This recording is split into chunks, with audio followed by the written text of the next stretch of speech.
Everybody, and welcome here to Talladega Superspeedway, as tonight it will play host to races 5 and 6 of the UpperEdge Racing Body Shop Superspeedway Series. That's right, tonight we've talked about it for the last couple of weeks. It is the Dega Duels, where you get two races for the price of one here this evening, two 30-lap shootouts here at this 2.66 mile Super Speedway. I'm Seth Cole, and tonight we're going to kick things off with the first duel of the night.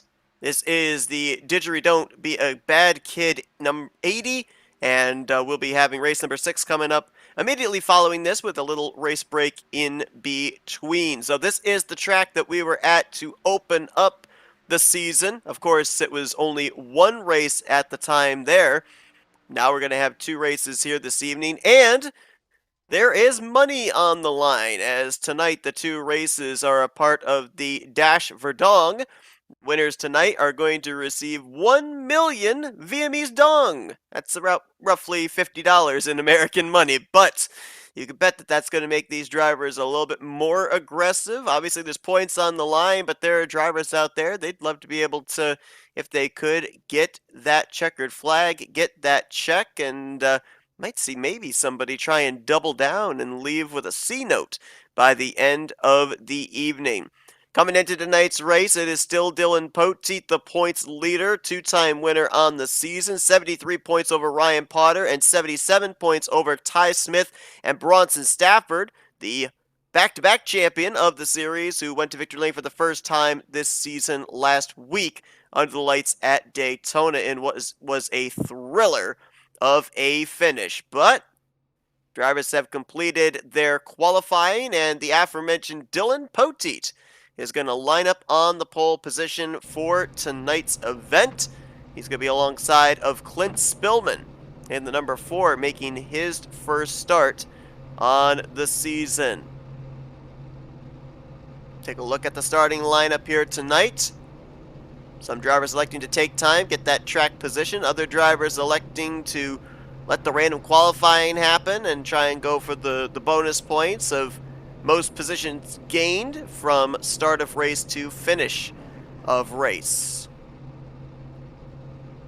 I believe by my last count, we've got 24 drivers that are taking the green flag here tonight. Should be a good one. Number of drivers going to be in different liveries for each one of these two dual races. As there you saw the drivers that took time, 16 of them in total, and then 17th on back electing to go via the random qualifying draw.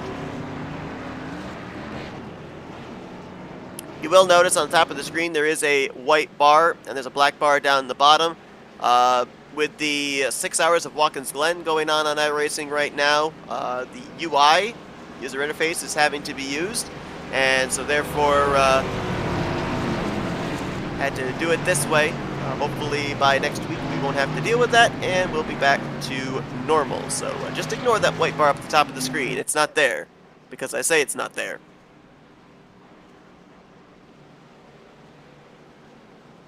So 30 laps here in this first race. As mentioned, we'll be interviewing our top 3 finishers, and then we will have a race break in which drivers will have the opportunity to get into their secondary cars they have here for tonight, etc. And we'll be back probably right around when they finish up qualifying for race number 2. Again, once the checker flag waves in this first race, do not go anywhere, because it's 2 races here tonight at Talladega Superspeedway. This also begins the second half of the season as well. One drivers battling for the championship.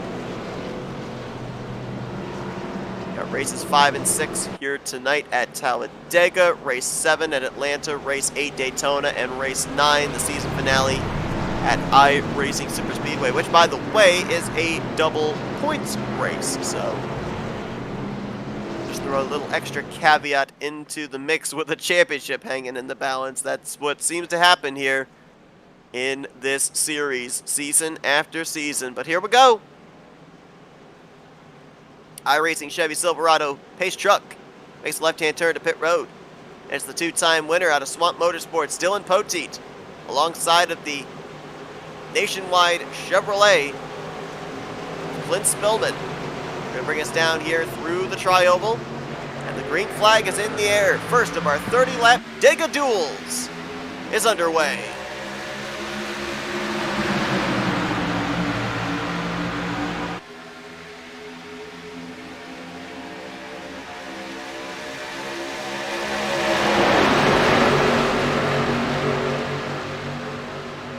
Driver jumping up to the top, falling to the back.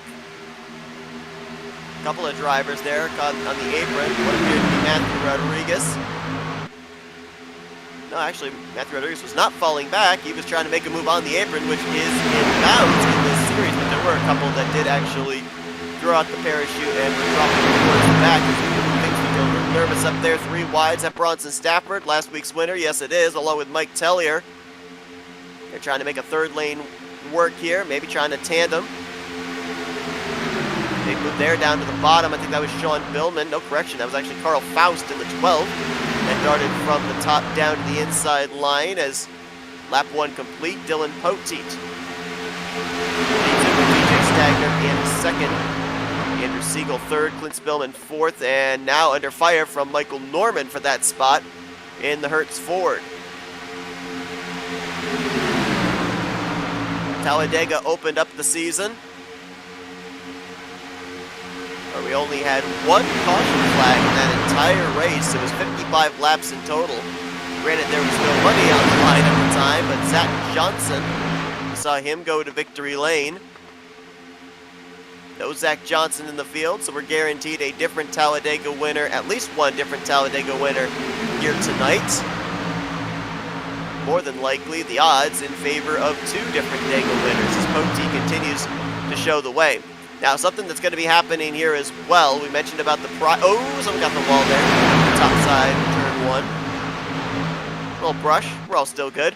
But one thing that we do have to mention is the 2 race winners, if they are different race winners, will be eligible for the Dash for Dong later on this season as well. I don't believe that the race has been announced where that is taking place. If we end up having a driver win both of the duels here this evening, then the second place driver of race number 2 would be the eligible one for the Dash for Dong, along with the race 1, race 2 winner. Challenge on the top, DJ Stagner. The big push from the new colors, the Castrol number 6 of Chad Winstead. And now Mike Teller going to take it 3 wide up there on the top. True North Toyota Supra. Stafford right there with him. We've also got the 16 of Tom Bourne there on that top side. Trying to make out who the other car is there. Matthew Rodriguez is the 5th car in line, and that is, I believe, Matt Dyer in the 2, who started all the way back in 21st place. He picked up 12 spots as the start. Mike Tellier about to get propelled to the lead, and he started this race from 15th, so up 13 spots. Ooh, yikes.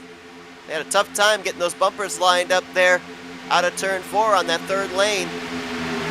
Look at the momentum they've got now. Tellier, I think, is going to lead this lap. It's close. Half a car length about, maybe almost a full car length there. Mike Tellier, and now immediately says, thank you very much, Bronson Stafford, for giving me the point. He jumps down to the bottom in front of Dylan Poteet, taking the shorter way around the racetrack. Now Stafford and Bourne up in that 3rd lane, as DJ Stagner's kind of been left out to dry, as has Winstead. I think Tellier actually wanted to get to the bottom so he could drop to the back here on the back straightaway. He says, I got my bonus point for a lap lead. I'm out of here.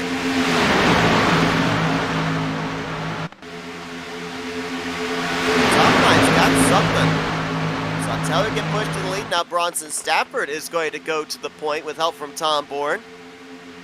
3 Toyota Supras there in that middle lane, and now Stafford jumps down to the bottom with the 16 of Bourne into 1st and 2nd. Last week's winner, Stafford, going to get himself a lap lead here in the first of our Dega duels. You got Shane Thierry in there, the number 38, up the middle all by himself.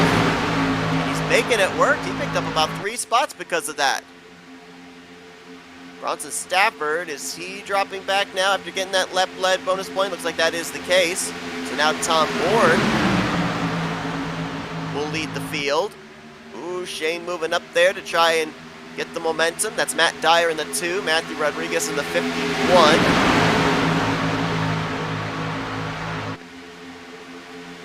Already had about 4 or 5 different drivers that have led a lap, and we're only 6 laps into this thing, about to put lap 7 up on the board.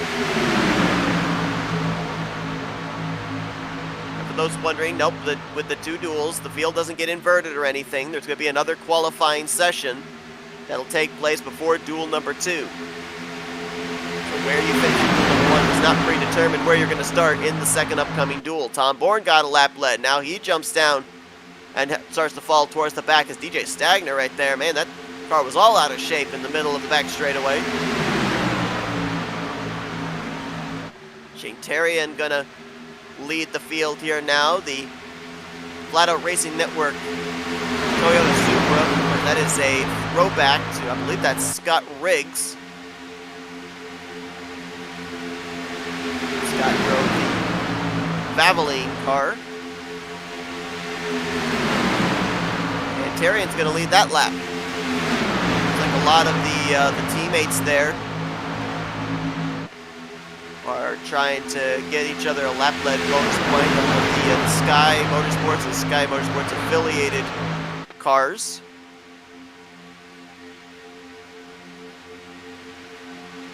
Hula Monkey Motorsports as well.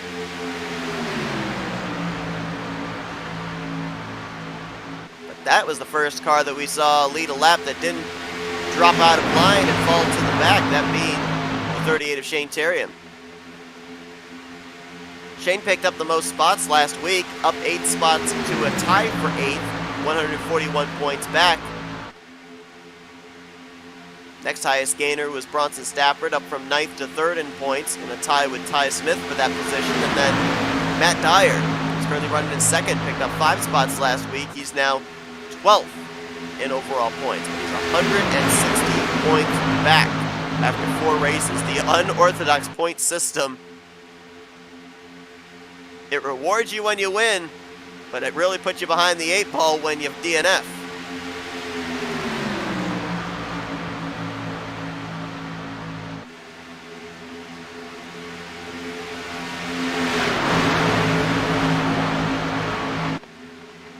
Far, 8 laps completed, as now we got a couple of drivers that are going way down to the apron here. Oh, they're coming to pit road. Look at this. Got some pits. I was just going to mention the fact that last time we were here at Talladega, we ended up having a round of green flag pit stops, and a number of the Sky Motorsports cars ended up getting penalties. They ended up getting speeding penalties, and we've got a group that's come down pit road this time. Matthew Rodriguez, Michael Norman, Shane Terrian, Mike Tellier, Bronson Stafford, and Tom Bourne. Gas and go for all these drivers. Let's hope that this time they were able to avoid the speeding police. And it looks like all of them did.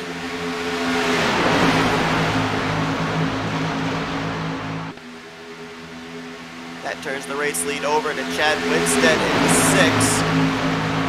I would assume that the fuel window was open to make it the rest of the way at 20 laps to go. That's why they elected to hit pit road when they did. If caution comes out, they could stay out when everybody else would probably have to come to pit road, gain traction that way.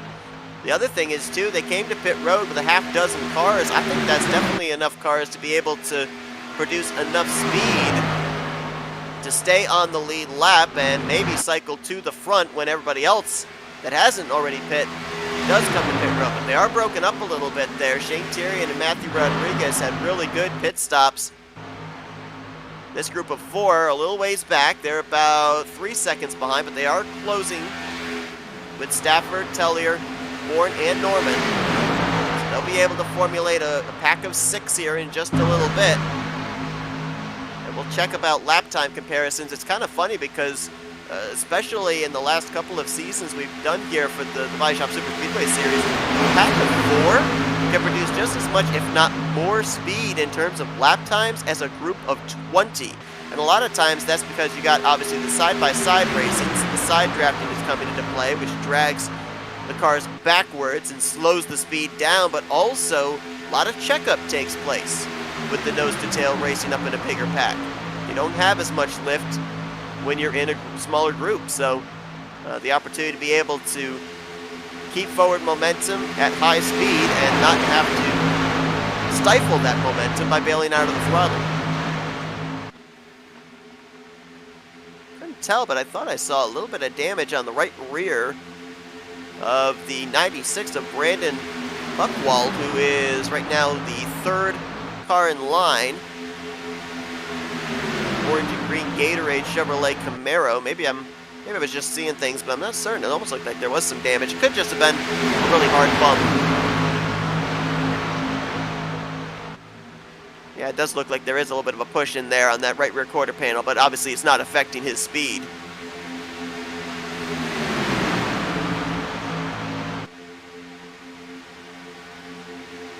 Looks like that second pack is still not caught Matthew Rodriguez and Shane Tyrion. They're about a second and a half back now, still trying to catch up. There they are. There's that group of four, and there is Tyrion and Rodriguez up ahead. Looking in terms of lap times right now, that group of four all just ran in the 50.4s to 50.6s.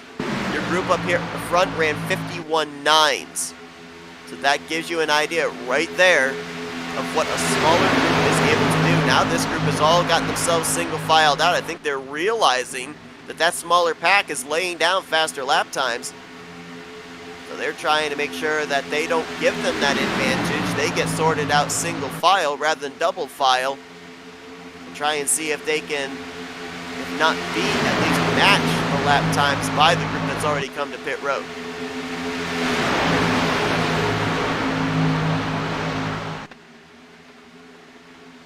Toyota, Ford, Chevrolet right now up here at the front of the field. And I think it's safe to say that with that group coming to pit road when they did, that we can expect to see most everybody else on pit road, maybe somewhere between laps 18 to 21. It seemed like that'd probably be about the furthest they could go in a tank of fuel, since it was about 20 to go when we saw that other half dozen drivers hit pit road. And if it works out, if that works out, that strategy, remember, we've got another 30-lap dash immediately following this one. You've got to bet that everybody's going to sit up and take notice of what that group just did, and we may end up seeing a lot more drivers try out that strategy in the upcoming second week.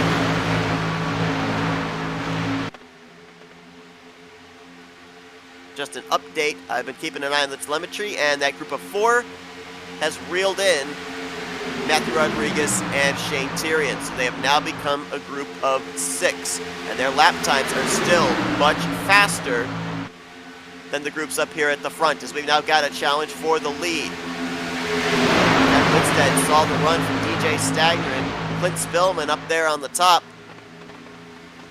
moved up to block it and open the door down low for the two of Matt Dyer. Brandon Buchwald and Andrew Siegel on that inside with him, but looks like that top line failed him. Wow, DJ Stagner catches Chad Winstead out, dropped from top to bottom. He's going to get pushed to the point. Stagner and Spillman started this race from second and third. They're now up to first and second as Matt Dyer is coming to pit road, and he's coming in all by himself. So I'm really getting down there on the brakes, trying to get that thing woed up before getting to the commitment line. Coming to pit road all by yourself is not something you want to do at a super speedway, because you need friends when you leave pit road. So you can get up to speed as well as possible and try and stay on the lead lap, not get eaten up by the lead pack. But with that two hitting pit road, you got to think some of these other drivers might have their hands out the window, might be indicating, hey, I'm coming in this time.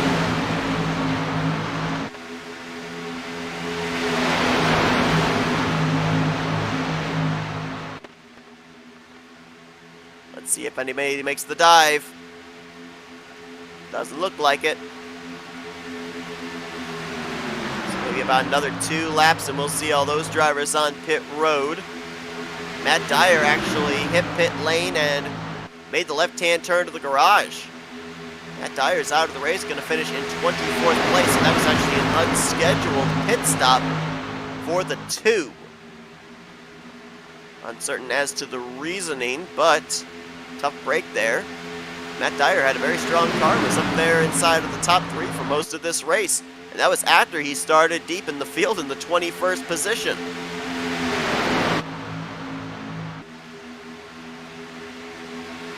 Stagner's gotten a shove at some point. You see the rear bumper of his number 64 is pushed in. Almost kind of has a Supra shape to it there. There you see it.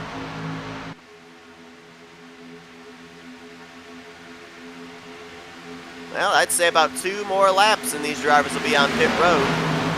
We've got a group of about 17 drivers. As Stagner now jumping out of line, might be trying to save some fuel, doesn't want to be that car out in the lead. That puts Clint Spillman to the point. John Poole III making a move around the outside of DJ Stagner in the 32.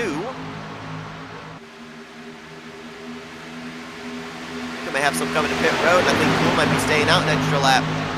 Just with the move he's making right now, look at him. Flying around the outside.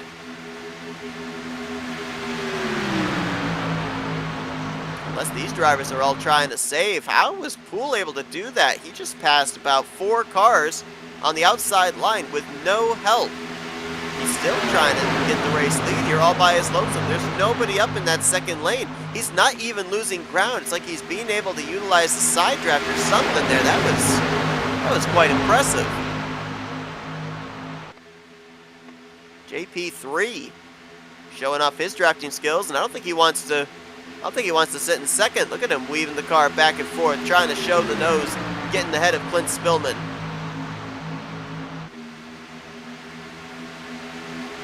Grab some drivers, jump up to the top side.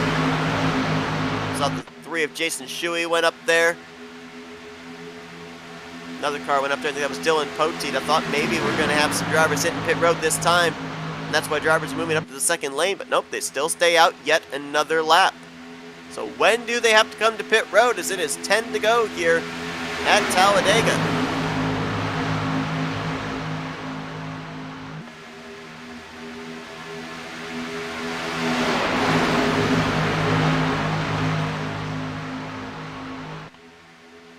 The second race coming up, another 30-lap event following this.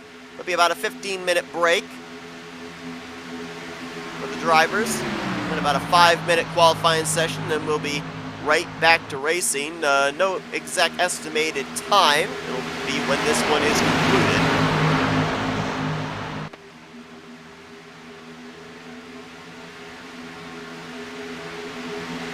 They're still staying out. So interesting, if they can go over 20 laps, that was when that group came to pit road. I don't understand the strategy. I'm not down there on the pit box in the race car working out the numbers, communicating with teammates, but they had some kind of a plan, and Poteet saves it. Almost got turned off the nose of Ryan Potter. Big save by the 2-time winner and points leader. That could have been huge. And a big-time save by the driver of the 31. And boy, we're kind of lucky that was at the front of the field, because he came down across the path of Clint Spillman. If that had been in the middle of the pack, he would have hit somebody. There's no way everybody would have avoided him darting down the way he did. Avoided near disaster as John Poole III now goes to the point. Carl Faust going to push him there, and how about Blake Trawick there in the 56, who I believe is leading the rookie points. He's up on the top side there with Andrew Siegel. And Ryan Potter in the 99, who had that scary moment there with the little bit of uneven bump with 31 of Dylan Poteet. Trawick's going to go to the point. That top line is looking strong today. lot of drivers get pushed to the race lead from that outside line. And the reason why I'm observing that is, remember last week when we were at Daytona, Bronson Stafford made the move 3 wide on the outside line to eventually go on and pick up the victory. I think that outside line is going to be utilized quite a bit in the closing stages of these duels. Because it looks like it is, well, not necessarily the fastest, but it looks like the faster way around the racetrack. A lot of drivers have utilized it to their benefit. Still outside of the 6 drivers we saw all the way back at the completion of lap number 10, and the 2 of Matt Dyer's retired out of the race. Nobody else has come to pit road, and they have to. They can't make it the full 30-lap distance on what they've got in the tank. It looks like some of these guys are planning on making that final pit stop maybe in the vicinity of 5 laps to go, unless someone's able to pull off a miracle in fuel strategy. Don't know how short these drivers are on fuel. We'll hopefully get that kind of information either with the upcoming pit stop if it takes place, or with some of our podium finishers at the conclusion of this race as they prepare for yet another 30-lap shootout later on tonight. Blake Trawick trying to become the first Ford to go to victory lane this season. So far 4 races, and all 4 wins have gone to Toyota Supras. Zach Johnson, Dylan Poteet, and Bronson Stafford. We've got some candidates for a non-Toyota manufacturer up here. A couple of Fords and Trawick and Faust. Quite a number of Chevrolets there with JP3, Ryan Potter, Andrew Siegel, Clint Spillman, Brandon Buchwald as well.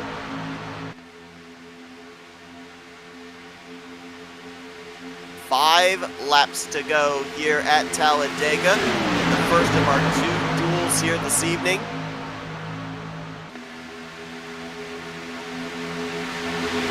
Interval right now from the last car in this lead, Pat Cody Lamas, back to that group of 6 is about 20 seconds. There's no way they can catch. They have to hope for one of 2 things. Either a caution comes out here for them to be able to catch back up, or that these drivers can't make it on fuel and have to pit. A lot of movement there mid-pack. Brandon Buchwald getting shuffled out of line. I think that's Ty Smith in the 18 that's dancing around in that middle lane behind Andrew Siegel. And Connor Holden in the Steve Park throwback. Number 81 Pennzoil Chevrolet, their 3rd car on that outside line.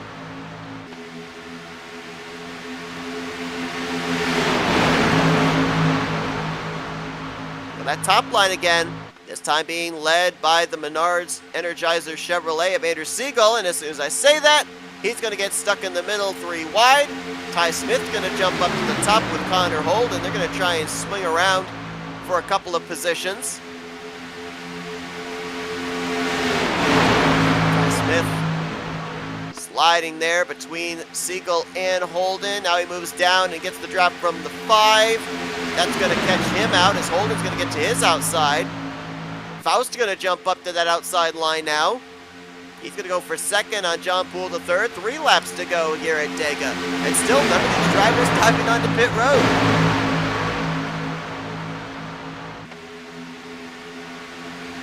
So whatever the strategy was for the drivers there out of Hula Monkey and Sky Motorsports, it may not work out if these drivers can indeed make it the rest of the way, but there's a lot of movement and a lot of bumping going on here. We may end up seeing our first caution of the day. As this next time by, it'll be 2 laps to go, and remember, unless the leader takes the white flag, we do have green-white checkered overtime finishes available here. Carl Faust pull up alongside a fellow Blue Oval driver, Blake Trawick. Oh no! Ty Smith into the wall after there were some bad bumps from the 2nd place cars in their respective lines. I think it was John Poole the 3rd went up and into the 18, but we stay green. 2 laps remaining. Ty Smith's now out of the picture for this victory.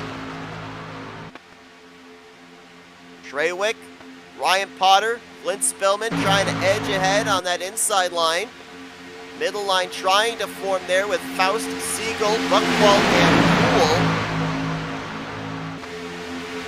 Will they make it back around in the white? Got turn 4, the long trioval before we get to the start-finish line. Oh, Buckwald pushed up the track into Stagner. Little contact, little door bang, no harm, no foul. I think they're gonna make it back here to the white. They didn't have to pit. White flag rather, in the air. It was Faust who led that lap. All bets are off. Who's going to be able to make the move to win this thing? Oh no! Almost a bad bump there from Stagner. Oh, Potter's going to the apron. That's not gonna work. Trewick just lost his drafting partner. Andrew Siegel up the middle. He's gonna edge ahead. Look at them all using the apron. That's Winstead on the bottom. Not going to be able to make it work. Faust throwing him on the Stagner. Poole up into the wall, into Cody Lamas. Siegel's ahead, and there's everyone. Everybody's involved there off of turn 4. Siegel, Holden, Potter, Winstead are the only ones that get through. No drafting help available for Holden unless maybe at the last minute he could try. Not quite gonna get there. He got to the left rear quarter panel, but Andrew Siegel is gonna pick up his first win of his Body Shop Super Speedway Series career here in the first of our Dega duels. An absolute carnage behind. Bunch of drivers collected up, all trying to limp their machines back to the start-finish line. But Andrew Siegel is going to pick up the first checkered flag. He'll be $50 richer. And that's got to be some good momentum heading into the second Dega duel. Started 5th. And brings it home in P1. Connor Holden and Chad Winstead are going to get 2nd and 3rd, with Ryan Potter and John Poole the 3rd crossing as the top 5. Poole was collected up pretty well in the Cody Lamas incident, which then allowed him to sneak through the big wreck off of turn number 4. And Siegel gonna burn it down here at Talladega Superspeedway.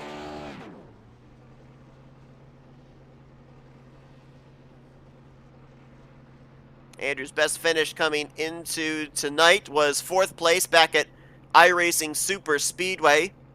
Had a 14th place run last week at Daytona. And he has not had a start outside of the top 5 so far this season. Let's take a look at the finisher results from this one.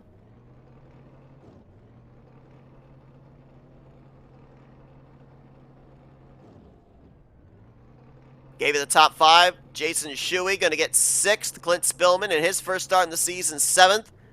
Carl Faust is going to be 8th. Matt Muir in 9th. And Bronson Stafford, who, remember, was up with that group that elected to come to pit road. He's going to sneak through for a top 10 finish.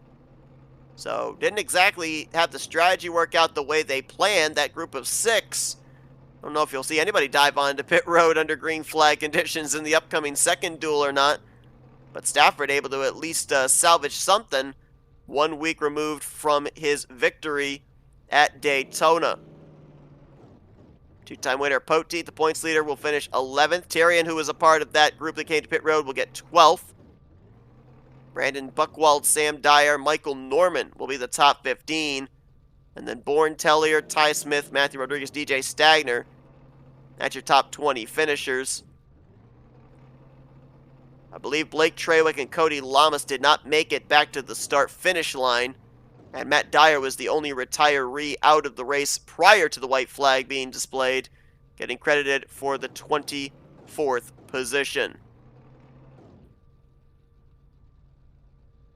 Let's see if we can go down trackside and see if we can dial up some of our podium finishers here tonight. See if we can get a word with our 3rd place finisher. believe every single one of the drivers here tonight got their first podium finish on the season. Let's talk with Chad Winstead. Hey, Chad, Seth Cole up here in the FRM booth. You got me? Yes, sir. Well, some beautiful colors on that number 6 Toyota Supra here tonight. Very easy to see it in the field, and saw it out front for a time here this evening as well. That final run there to the checkers, you guys take the white flag. You're stacked up 3 wide, about 4 rows deep. Did you have a strategy plan to be able to be the first one back to that checkered flag, or did you just kind of have to play it by however anything, how the landscape kind of played out? Yeah, I wasn't in an ideal position there. I was fourth in line on the bottom line, couldn't go anywhere. I was just kind of glued in and hoping nobody would wreck in front of me. Wanted to come to the white flag and see what we could do. When I tried to back out just a little bit to see if I can get a run. A couple cars in front of me on the bottom got a little loose, and I tried to make the run on the apron since there's no yellow line rule. I was hoping that the car in front of me would go with me so we can get around that guy and fight to the line, but he ended up getting trapped down there by myself. So my strategy was to back out and let the chaos ensue, and that's what I did, and dodged the craziness there in 3 and 4, and was able to come home third. Now, when we ended up opening up the season with the 55-lap event here at Talladega, only 1 caution. We only saw the 1 caution tonight on the final lap of the race. We got 1 more 30-lap event coming up. With it being dual races here tonight, are we going to kind of see this as one race being calm, the other one being hectic, or do you kind of take what you learned from this green flag run here in the first dual race and plan your strategy accordingly for the upcoming second dual race? I think I'm going to try to play the same strategy because, it was a fuel mileage thing. We had to save fuel for the first half of the race. I crossed the line with about 0.2 in my tank, 0.3. And I think that's going to be the key next race again, is just save fuel, save the craziness for the last few laps. I think pretty much everybody in the field had a shot to win it there at the end. So I think that's the smart move. A wild finish here in this first dual race, and we get treated to another one here in just mere moments. We'll let you go and get prepared for that, but before we do, the floor is yours for thank you, sponsors, and shoutouts. Yeah, thank you, Dylan Body, for this awesome Toyota Supra Tom's Castrol throwback paint scheme, and thank you guys for hosting and broadcasting, and everybody out there that's watching, tune in for the next one. It should be fun again. That is Chad Winstead, third place finisher here in the first of the 2 dual races at Talladega. Once again, congratulations on a good run, and maybe we'll talk to you a little bit later again. Thank you, sir. Thank you, sir. I'm 2 for 2. Let's see if we can go 3 for 3 on the podium. Absolutely. So we will let Chad Winstead get back to mentally preparing for the upcoming second dual race. Chad came into this race 11th in points, 151 points back, so he will, at least with this top 3 finish, he will gain some points. The next driver that we're going to talk to is also high in points, 6th in the standings, 124 points out. He finished 3rd the last time we were here at Talladega. He gets 1 position better here in the first dual race. Let's see if we can dial up Connor Holden. Hey Connor, Seth up here in the FRM booth. You got me? Howdy, partner. Well, I'll tell you what, your numbers here so far this season, Talladega, look pretty good. 2 races, 2 podium finishes. You had a shot there at the end of this one.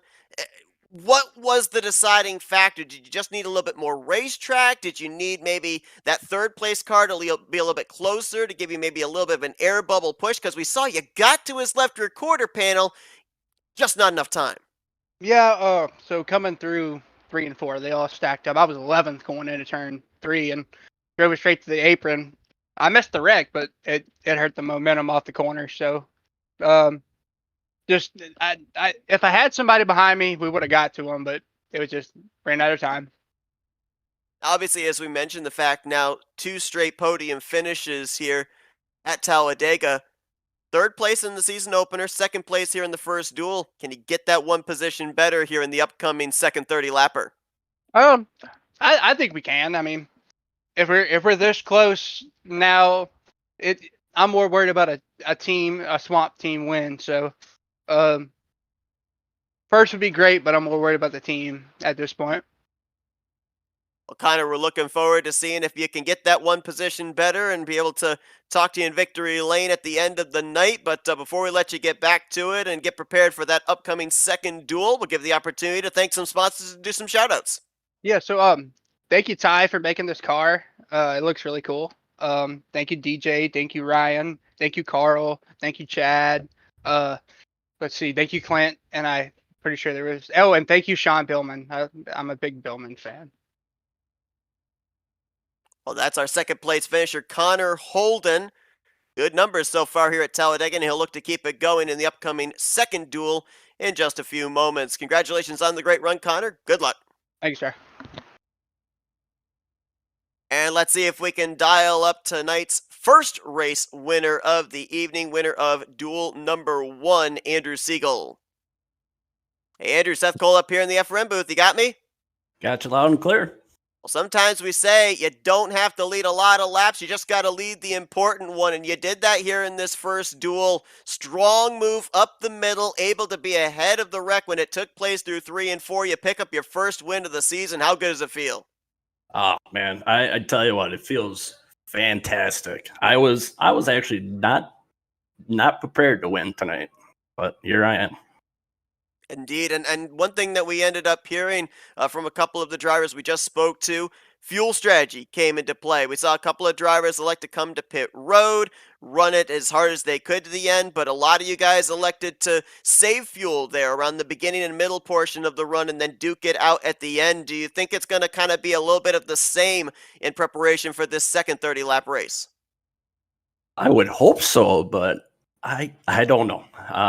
I was saving fuel coming off pit road to start the race. I was saving the whole time. I think I ran about 6th the whole time until that move in the middle, and I was really scared coming off of Ford, to be honest with you, because the way they were wrecking and the person on top, I think it was the 12, I think, and he was coming down towards me, and I was like, I was dead, but I got missed, and I was able to pull it off. One thing that it seems very difficult to do, especially here at Talladega with the runs that we see being able to be generated, is keep your car up at the front of the field. We saw a lot of drivers that started up at the front fall to the back, and vice versa. A lot of cars that start at the back make their way to the front. Your car pretty much stayed up inside of the top 5 the entirety of the evening. How were you able to do that? I was trying to be a little extra careful with my runs. There was a few runs that I had about in the middle of the race where I was a little worried and I thought about backing out, but I stuck with it, stayed in the top 5 pretty much the whole time, and pulled it in victory lane. Well, you get the checkered flag here tonight, first of your career here in the Baadteshop Superspeedway Series. You add a little bit more to your bank account as well, and an opportunity to maybe add a little bit more in this upcoming second event. Congratulations on the victory, Andrew. Before we let you go, we're going to hand the microphone over to you and let you do some victory lane. Thank you, sponsors and shout-outs. First, well, I'd like to thank Dylan Batty for making this paint for me. Menard's hopping on board. Energizer with the bunny on front, which helped me out tonight with the good luck. And you guys for putting on the broadcast here. We'll go get them in race 2. That's Andrew Siegel picks up the victory here in race number 1 this evening. Duel number 2 coming up. We'll see if he can be able to sweep here at Talladega here this evening. Congratulations and good luck. Thank you. Once again, that concludes our broadcast for the first race, but our broadcast is not completely done. We are going to step aside for a race break. We'll let the drivers take a little bit of a break here before we prepare for the second duel, and we'll be back here to cover the second 30-lapper here at Talladega Superspeedway. Andrew Siegel gets it done in race number 1. Who's going to get the checkered flag in duel number 2? Be sure to stay tuned as we'll be right back after this race break here on FRN.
coverage of the UpperEdge Racing Baadteshop Superspeedway Series.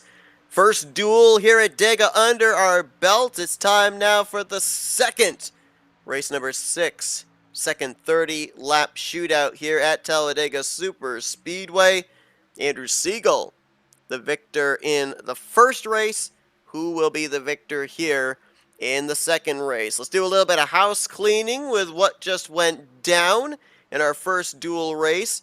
Dylan Poteet's points lead has been cut in half. He had a 70-some-odd point lead over Ryan Potter. It is now 35 points from Poteet back to Potter. Connor Holden, who finished second in the first duel race, jumps up to third, 76 points out. Bronson Stafford, last week's winner, drops a spot to fourth. Ty Smith drops 2 spots down to fifth. Our podium finishers all climbed up in the point standings, though. Connor Holden up to third, as we mentioned. Andrew Siegel with the win, up 11 spots to now sixth. And Chad Winstead, our third place finisher, moves up 4 spots. He is now 7th in overall points. Andrew Siegel, with his victory, now takes the rookie points lead. A good tight battle between himself, Chad Winstead, and the former rookie points leader, Blake Trawick. And also in that one race, Swamp Motorsports takes the team standings points lead over Team Trap House. They now have an 88-point lead over Team Trap House. Sky Motorsports sits third in points. Then Hula Monkey Motorsports, Team Swamp House, and Granger Racing, the teams that are currently in the hunt for that team championship at season's end. Qualifying is nearly complete here for the second heat race here tonight. It was Dylan Poteet who was on the pole for the first duel. Looks like it's going to be another Toyota that will lead us to green, but this time, unless something changes in the next 15 seconds, it will be Tom Bourne. And let me double check. I believe Tom had a pole earlier on this season. No, he did not. This would be his first pole on the year. He would join the ranks of Poteet, John Poole III, Mike Tellier, Bronson Stafford, and DJ Stagner. And session's complete. It's official. It will be Tom Bourne in the number 16 who will lead us to green. So a couple of things that we learned from that last session after talking with the drivers post-race. Fuel strategy going to be taking place with drivers trying to save fuel under green flag conditions. Do you remember that portion of the race where I said John Poole III was flying up to the front, and I thought it was because he was really doing a great job in utilizing the side draft? No. He was full throttle. Everybody else was about half to 3/4 throttle, saving fuel. That's why he was able to pick up as many spots as he did, as quickly as he did. So we'll bear that in mind for the beginning and latter portion of this race. Also, we saw 6 drivers dive onto pit road thinking that they'd be able to catch the rest of the field at full throttle, which they were closing 4 seconds a lap, but they just didn't have enough time. I don't think you're going to see anybody hit pit road unless we end up having a caution in the early or maybe mid stages of this race. We'll have to wait and see if this race plays out the same way that the first duel race did, where we ran the entire 30 laps and did not have a caution until turns 3 and 4 on the final lap of the race. That means that in 2 collective races so far this season at Talladega, there have only been 2 cautions that have flown. And I was talking with one of the league admins, Matthew Rodriguez, in between our race break here between races 1 and 2, and really you can't even call that caution on the final lap of this first duel race a caution because, you know, it was the final lap. It was, nobody was going to lift, nobody was going to give. You were going to expect that there was probably going to be some torn up sheet metal at some point there between the white flags displaying and the checkers. Let's take a look at our starting lineup here for the second duel race. Tom Bourne and Brandon Buchwald going to be the 2 on the front row. Poteet will have an average starting position of 2nd place here in these duel races, as he was on the pole for the first duel race. I believe we had 16 drivers take time in the first duel race. See how many elected to take time this time around. Andrew Siegel, our winner from the first heat race, starting pretty deep in the field in 11th. believe he started 5th for the first heat race. And 15 drivers elect to take time here in this one out of 23 drivers that will take the second green flag of the night.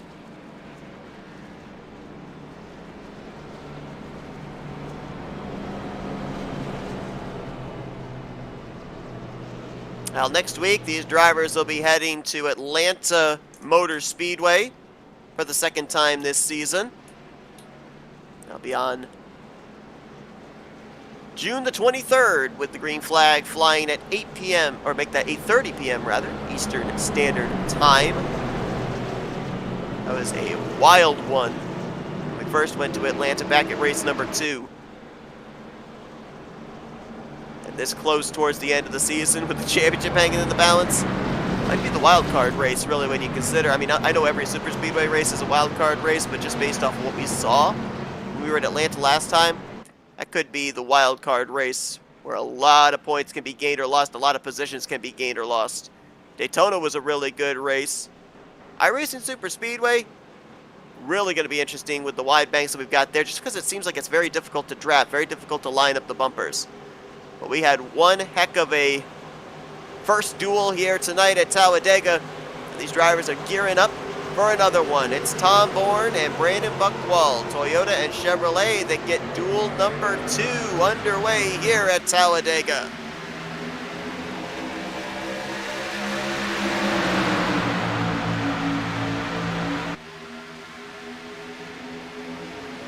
Of course, once again, congratulations to Andrew Siegel, not only picking up the first win of his career in this series, but also $50 richer, as he was the Dash for Dong winner of the first dual race. Now we'll see if he can double down or if another driver will be getting themselves a nice little hefty paycheck by the conclusion of this 30-lapper.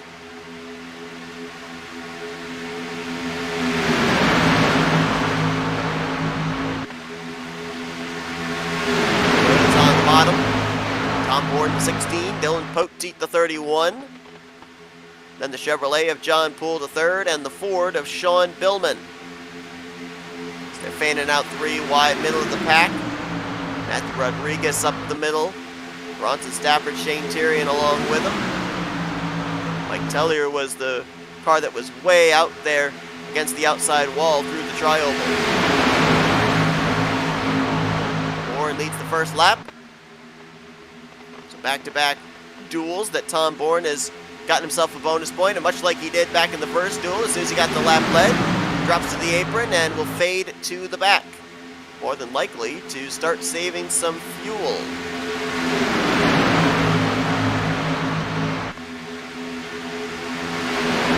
I think a trend you're going to see here in this race, which is usually something you're not used to seeing when it comes to Superspeedway racing, is nobody will be wanting to lead. You're going to see a lot of drivers get the bonus point for a lap led and immediately bail out. Not wanting to be that lead car, not wanting to use up the most fuel. We'll see what Poteet does as he gets himself the bonus point.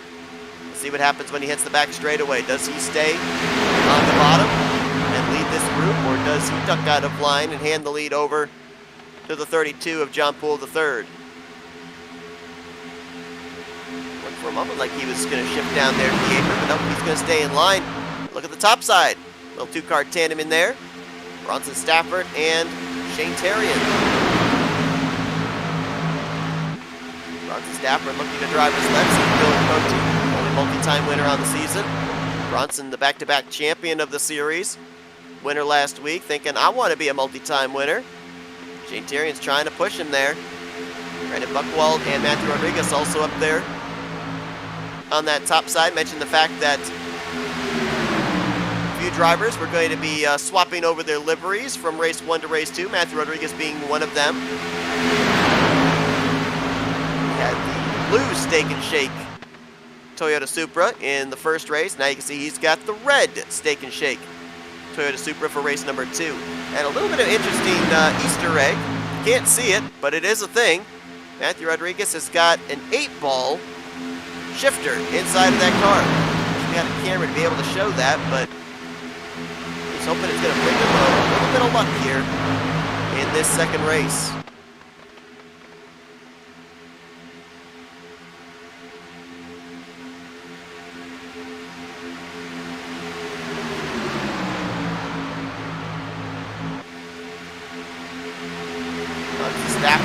that lap. As he tucked down in front of Dylan Poteet after getting pushed to the lead by Shane Terrien. Spread out the field is right now. Got the leader going into turn 2, while last place is just entering through the center of turn 1. That is right now, I believe, the 48 of Cody Lamas, just riding.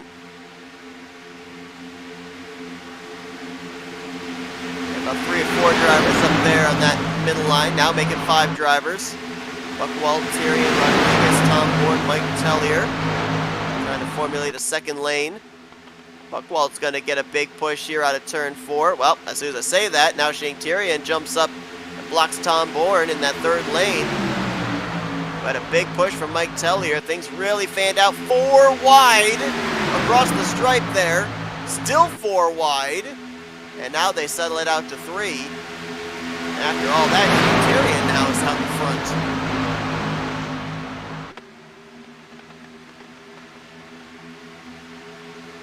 A lot of drivers wanting positions, throwing blocks, and had some stacking up that led to that 4 wide situation, which was actually 2 different formations of 4 wide. Matthew Rodriguez now going to get a push from Mike Tellier. And he is going to clear, as is the 47. Looked like maybe right there, the 38 of Shane Tyrion backed off a little bit, let them in. Oh, we're going to have ourselves, oh, that was almost going to be, I thought, a drag race to the line. There's going to be a drag race to the line. Look at Mike Tellier. Off the right recorder panel, and who led that lap? I think it might have been Rodriguez. Not sure, but it was close. Yeah, maybe it was Tellier, because Tellier's dropping back now. It's too close visibly to call for me, but our telemetry is live. It doesn't show lap by lap, so I don't know exactly who did get that lap-led bonus point. I'm going to assume it was Tellier, though, because he has dropped now back to the 5th position. If he hadn't let that lap, I would have thought he'd still be up there fighting. Kind of looked like he threw up his hands, gave the race lead over to Matthew Rodriguez to get a lap-led bonus point of his own. Toyota's controlling the front of the field, and remember, all 5 of the supers that are out in front right now, Rodriguez, Tyrion, Bourne, Stafford, Tellier, all came to pit road in a different varying strategy back in the first dual race. It did not work out to their benefit. Stafford was the only one of the group that pitted that even got a top 10 finish in the final results. So I don't think you'll see any of the team of the Hula Monkey Motorsports or the Sky Motorsports cars come to pit road here with that type of strategy today. Big block there by Rodriguez into Poteet, who had his right front pop up into the air. It's a second straight duel that Poteet's had a great save. He almost spun off the nose of Ryan Potter back in the first duel, and that time nearly ran over the left rear quarter panel of Matthew Rodriguez. Dylan Poteet being a wheelman here tonight is getting a push from John Poole III in that middle line. That never slowed Poteet down. That's the funny part. He kept it in the throttle, kept on and chugging. Rodriguez has drifted back. Poteet, I don't think, ever lifted. I think he kept his foot on the throttle, and that's why he's still up here battling. Now for second, maybe for the race lead, if the 32 stays glued to him. Brandon Buchwald and Jason Shuey up there on that top line, and there is our Duel 1 winner, Andrew Siegel. I remember when we talked with Siegel down in Victory Lane just not too long ago. We mentioned that he qualified in 5th, stayed up in the top 5 pretty much the entirety of the race. He qualified 11th for this race, though, so maybe with the track positioning he had, difference between Duel 2 and Duel 1 might have had to vary up his strategy a little bit. We haven't mentioned his name until just now, and he has only cracked the top 10. He's yet to make an appearance up inside of the top 5.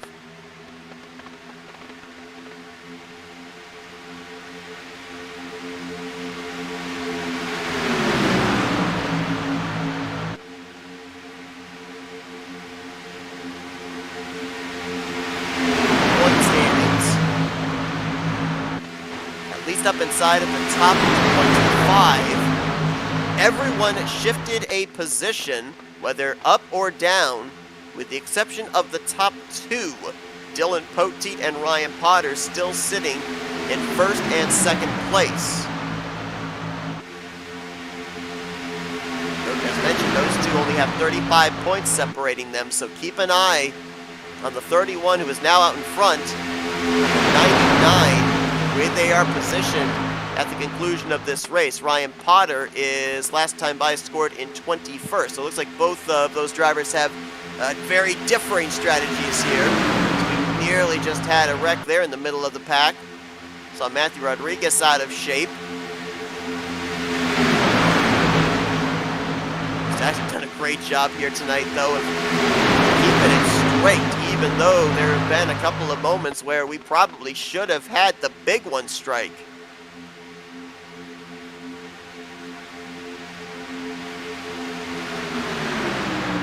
Drag race to the line here. Who gets it? See if my visibility can tell. I think it was Poteet by a splitter with help from JP3.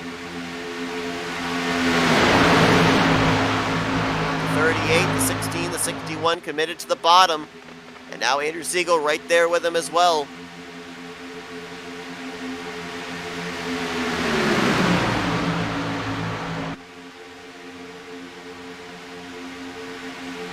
It's interesting, you look at Andrew Siegel up here towards the front. The other two drivers that finished on the podium with him back in the first race, Siegel gets down in the apron there through the center of 3 and 4. That being Chad Winstead in the 6 and Connor Holden in the 81. They're running towards the back. There you see Winstead, the Castrol red, white, and green Toyota. He was last time by, scored in 17th. And Connor Holden's all the way back in 20th position.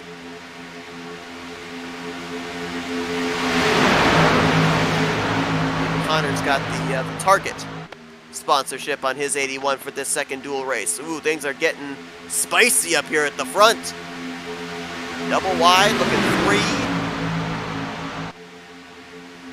3. Rodriguez gets shuffled out. Jason Shuey looked like he wanted to take it 3 wide on the top with Tarian.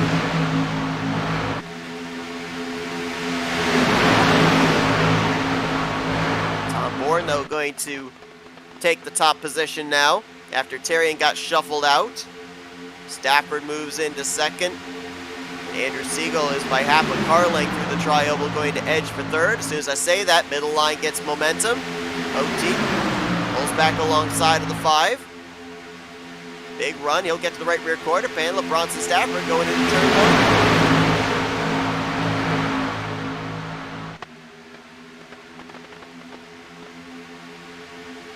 Nearing midway through our second dual race here tonight at Talladega.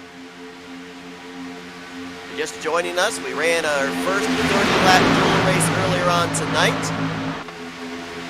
Andrew Siegel at number 5, the yellow Energizer Menard Chevrolet. You see third on the inside line. Picked up his first career win here in the UpperEdge Racing Baadteshop Superspeedway Series. Subsequently has taken over the rookie points lead as well. Get to double down here at Dega, as we're gonna go 3 wide, 2 rows deep. It's gonna be 3 wide for third, 3 wide for 5th, and as soon as I say that, it very quickly dissipates. That third line, we're not able to really carry the momentum through 1 and 2, and now we have 3 rows of double wide up here at the front. Poteet continuing to hound on that second lane. Honestly, I don't see how any of these drivers can be saving fuel with them running side by side like this, but maybe they are. Drivers further back, I think they're definitely saving fuel. I'm looking at Sean Billman, Michael Norman, Carl Faust on back. I think that they are definitely in fuel save mode right now. Tom Bourne saw that outside line coming. He's going to move up to the top by block Dylan Poteet. That opens up the door on the bottom for Bronson Stafford to pull alongside and try and take the top position. Poteet was able to get alongside of Tom Bourne, but he was never able to pass him. I'm surprised that Bourne elected to move up to that middle groove. Looks like it's worked out for him because he's going to actually clear over Bronson Stafford and now moves back down to the bottom. So savvy move there by Tom Bourne to keep his car out in front. But bear in mind, Tom Bourne has led quite a number of laps here. No, Mike Tellier sliding. I think he got the inside wall. Sliding through the infield grass. No caution. He'll get the thing refired. Right in the middle of the Geico restart zone. He'll continue on. No caution.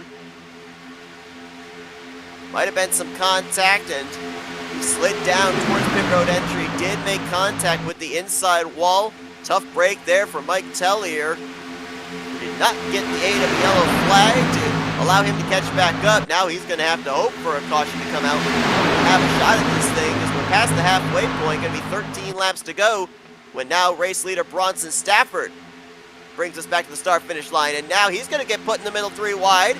Poteet and John Poole III working together in tandem. Swing around the outside. Tom Bourne and Andrew Siegel on the inside. I think Poteet might have led that lap. And then we're back to double wide again.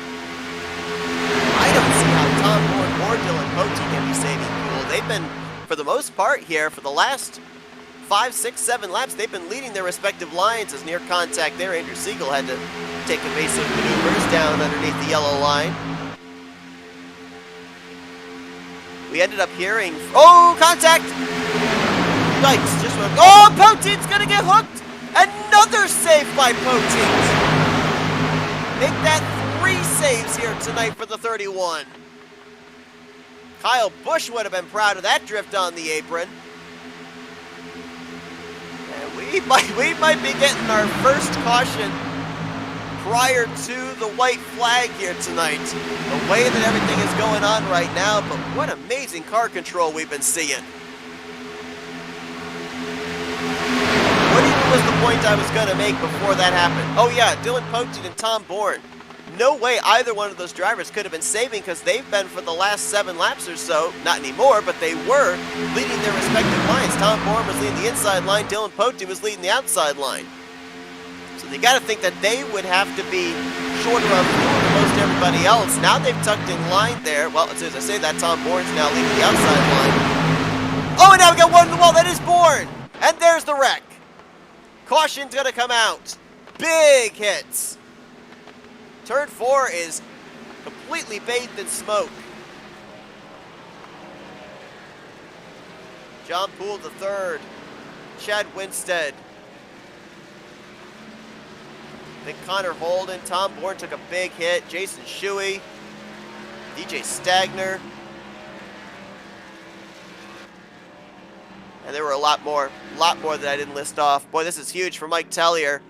He came to pit road, took on his faster pair, fell a lap down. He'll get the free pass. And 47 now has new life breathed into him here, as we'll be getting this restart with less than 10 to go. Tough break there for Tom Bourne. Jason Shuey's going to pull down there at the entrance of, or the exit of pit road. Not sure what that's all about. And Tom Bourne, you see right there, car good as new, takes the faster pair down and away. Bourne was the first car I saw get out of shape, shot up to the outside wall. See if we can figure out how this all began.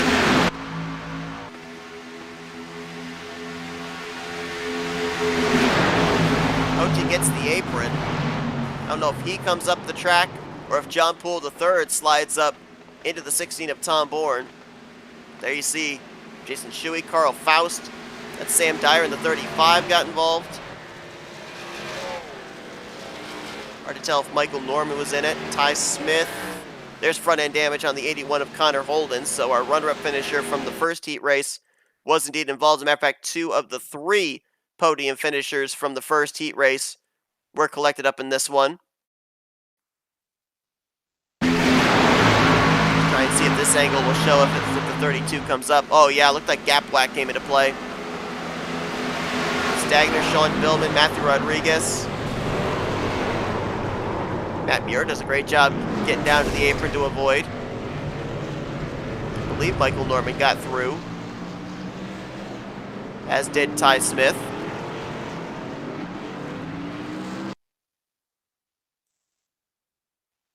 take a look at it from high above. This is what the spotters saw going into 3 and 4. Yeah, definitely you could tell by that movement. Gap whack came into play. Rodriguez with a harmless little spin there. Got clipped.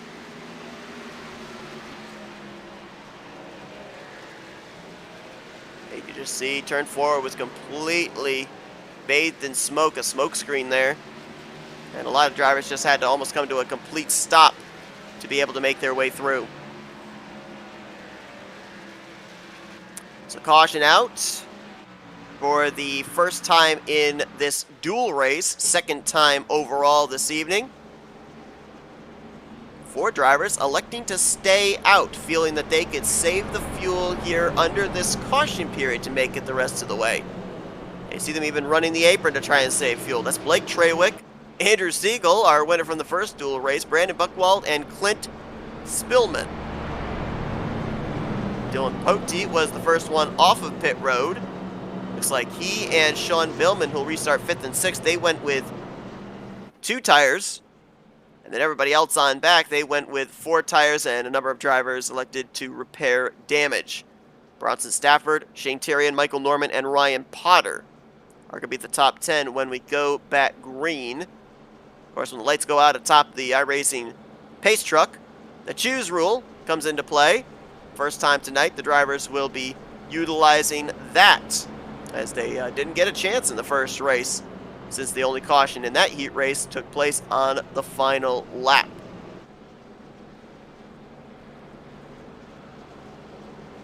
Saw Jason Shuey pull to the exit of pit road, and I believe he ended up calling a tow at that point in time. He is still on pit lane, and he has fallen 2 laps down as a result. A number of drivers did elect to take on their fast repair after what just went down. Chad Winstead, Tom Bourne, DJ Stagner, Sam Dyer, Mike Tellier, we already documented, took on his fast repair. He had to after he made the pit stop after spinning down to the inside wall. And John Poole III. Those are the drivers that have all used their fast repair. Tellier did get the lucky dog. He'll be back in the lead lap. One driver or a couple of drivers, looks like, who did not use their fast repair. Connor Holden, he had a little bit of front end damage, but he spent about 40 seconds on pit road.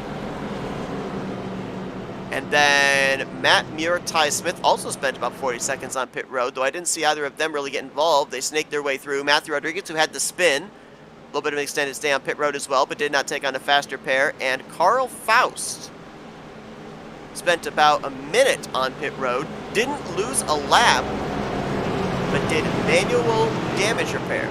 Did not take on his fast repair, so that will be interesting to follow up here, as we'll be getting this restart with 8 laps remaining. Blake Trawick elected the bottom, Dylan Poteet on the top, and Andrew Siegel on the bottom, Bronson Stafford up on the outside line, and Brandon Buchwald on the inside line in 5th position.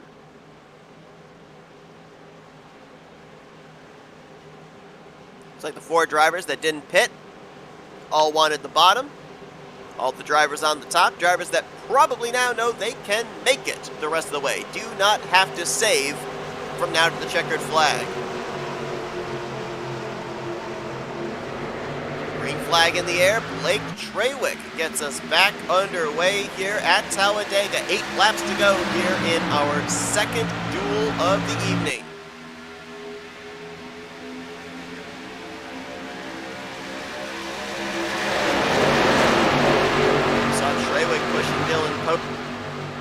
Earlier on tonight in the first dual race, let's see if the favor gets returned with Poteet now tucked up behind the target Ford Mustang. Ford, Chevy, and Toyota, your top 3, and look at them moving and shaking now, since everybody, for the most part, knows they can make it on fuel. Bronson Stafford, big push from Shane Terrian in that second lane.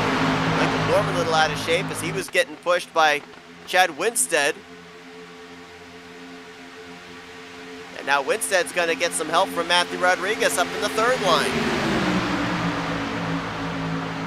Drag race back to the stripe between Stafford and Trawick. I think Trawick got him by half a car length that time by 7 to go.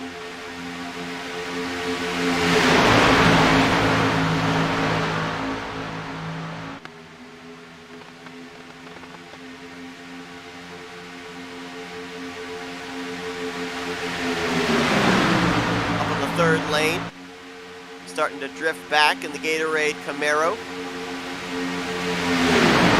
at the lines formed up here, the top and the middle. About 6 cars up in that middle line, and they are holding steady with about 12 cars on the inside line.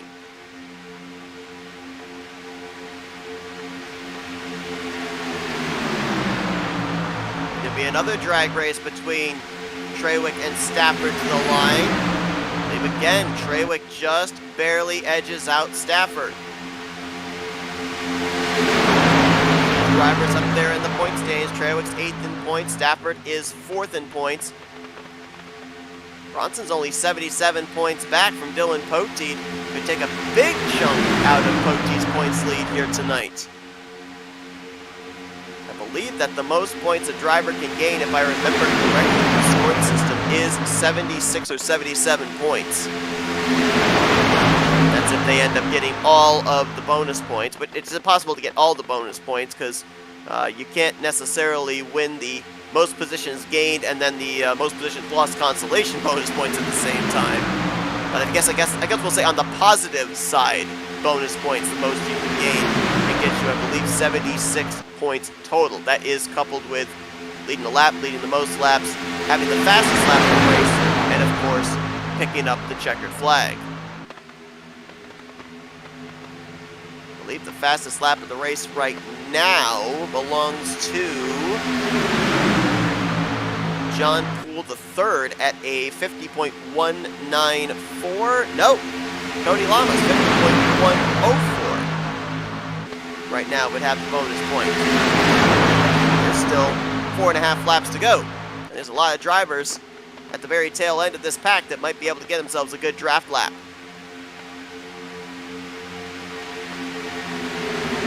Stafford. Clear of Blake Trawick.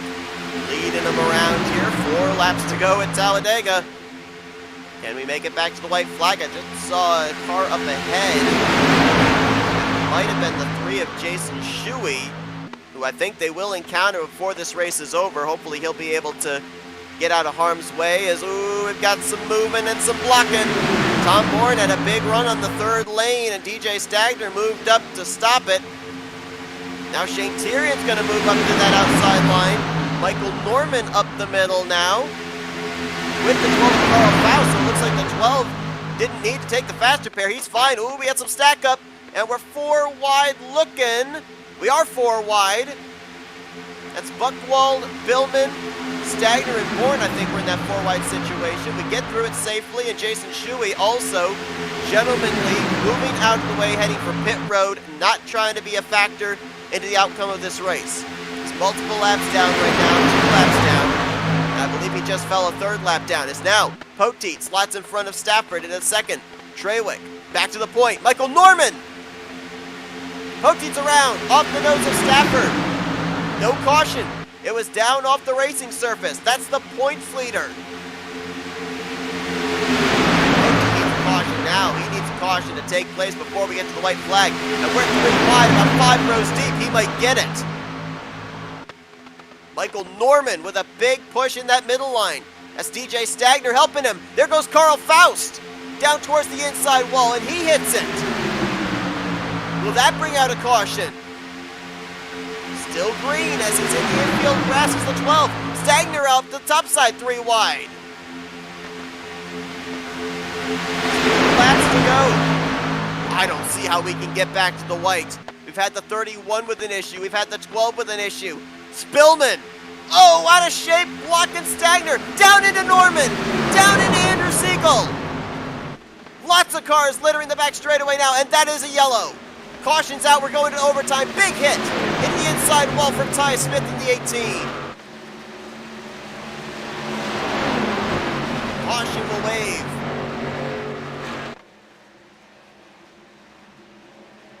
It is the second caution of this duel, third caution overall here tonight. And it takes place about half a lap away from when we would have been official had Trewick or whoever would have been the race leader had come around to take the white flag. Big, big break for Carl Faust and Dylan Poteet. They both stayed on the lead lap. This yellow flag puts them at least back into the conversation. They won't have good track position for a 2-lap dash, but it's better than nothing. I believe the first car I saw out of shape was Michael Norman in the 22. I think a lot of this led up to the block by Clint Spillman off of turn number 2 here. Watch this. 4 moves up, moves up, moves up. Almost blocks DJ Stagner. Then comes back down and Norman's there. John Poole, the third involved. There was our dual 1 winner, Andrew Siegel. And then, oh, you just saw it further up ahead there. Ty Smith takes a big hit into the inside wall. I couldn't tell who that was that got into him. That'd be Ryan Potter in the 99. Second in points. I think everybody, for the most part, that was involved still had their faster pair available, though we will have to follow up on that. We're going to keep the camera focused on the 18 of Ty Smith. 5 of Andrew Siegel jumps up into the air, and right there, it's Shane Terrian and Ryan Potter that got together, and then it spins the 99 down the path of the 18, and he just head on into that inside safer barrier on the backstretch. Ryan Potter also hit pretty hard in his Chevrolet.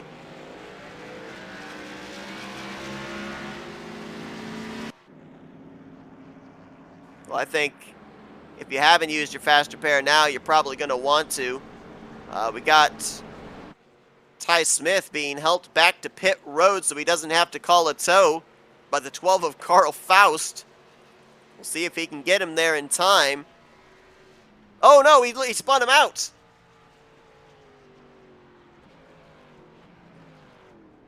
The suspension is killed on the 18. He can't drive it, so that's why Faust is trying to get him back there. Trewick is just now exiting out of turn 2. All they got to do is get the 18 to his pit stall. Oh, this is taking a little bit more time than I think it needs to. If they can get the 18 to his pit stall, then he can quickly pop on the faster pair, but they got to hurry. Jason Shuey should be the recipient of the lucky dog. I think he'll be 2 laps down when we go back green.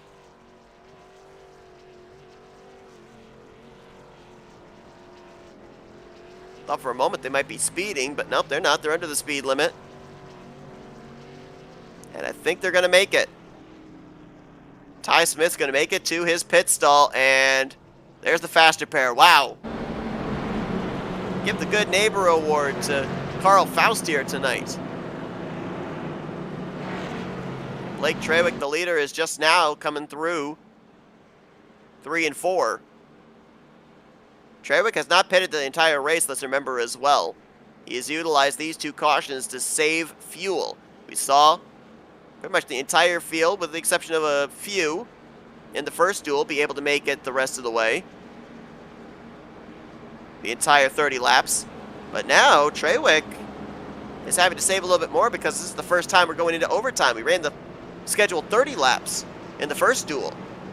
Now we're running a little bit extra.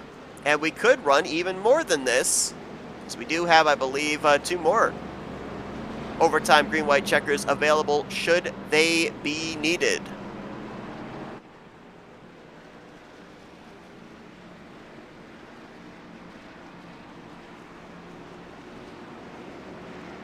Well, it'd be easier to name off the drivers that do have a faster pair left, rather than those that have used their faster pairs. Blake Trewick, Sean Billman, Cody Lamas, Brandon Buchwald, Bronson Stafford, Dylan Poteet, all still have their faster pair available. Everybody else, they've used it. So they've got what they've got here on the first of 3 attempts at a green-white checkered finish. Trawick will be the leader. DJ Stagner in second after the choose. Tom Bourne will be third. Sean Billman fourth. Fifth place will be Cody Lamas.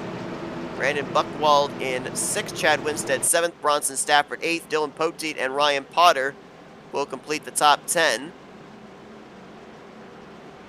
Top 7 all looking for their first victory on the season. I believe that 6 of those top 7 are looking for the first wins of their career in this series.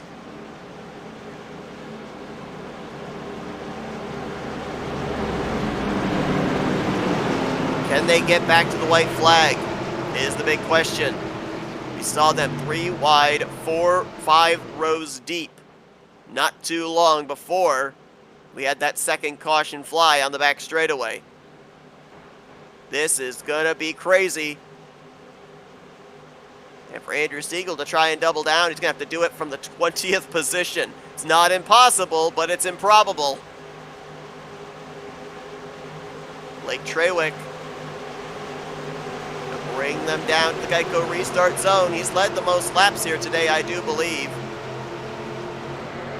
Green flag in the air. He's gonna hope for a big push from Tom Bourne. DJ Stagner hoping for the same from Sean Billman, who doesn't get to his back bumper.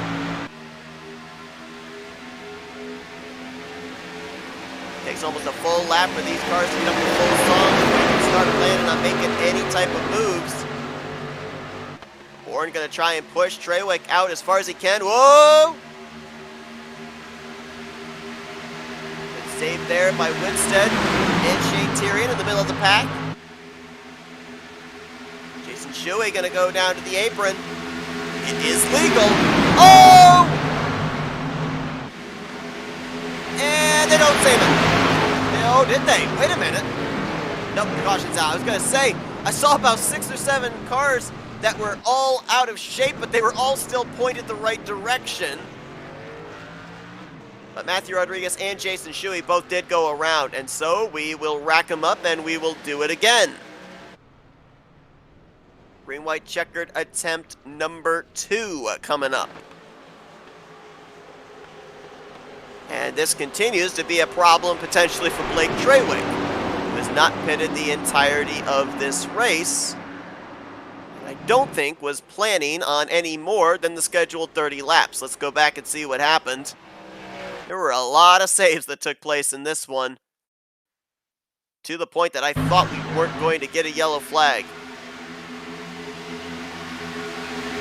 Question 96, he gets a bump from Winstead. Looked like gap whack came into play there with contact between Buchwald and Shane Tyrion.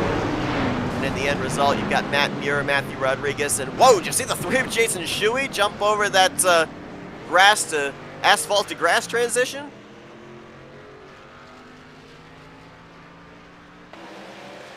Jason being involved in this wreck, I don't know if he'll get the lucky dog or not.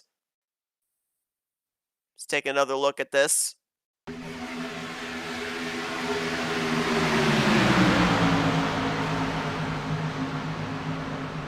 Matt Muir gets a tag from behind by Mike Tellier. Then Rodriguez gets clipped by Jason Shuey, comes back down into the 72.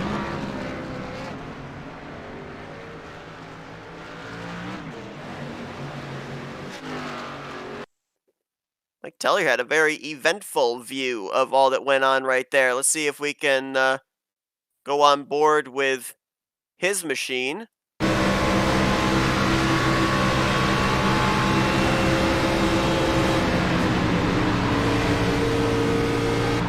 Have some damage on that right front. Oh, actually, more damage on the right front right there.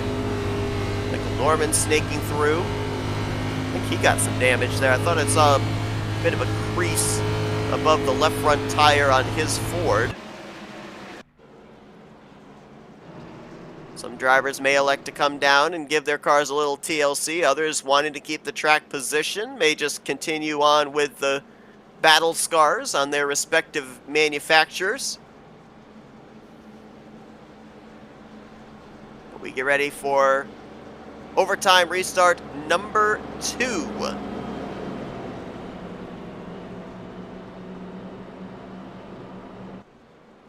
me just double check on this. I believe it is 3 attempts at a green-white checkered.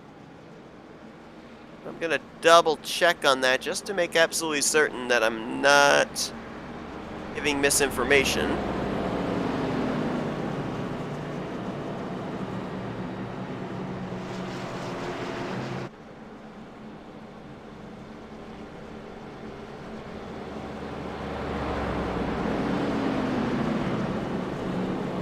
Still waiting on the pace truck to give us the indication of 1 lap to green. So while I'm looking to make sure that I'm giving the correct information as far as the overtime green-white checkers, remind you all that next week we continue on the run towards the championship as we're back at Atlanta Motor Speedway for the 2nd time this season. I'll be next Friday night, green flag at 8:30 p.m. Eastern Standard Time.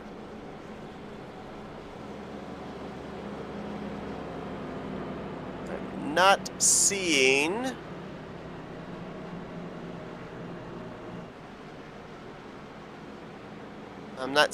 the if it's 3 overtime green-white checkered or if it's unlimited. So I guess we'll know when we know.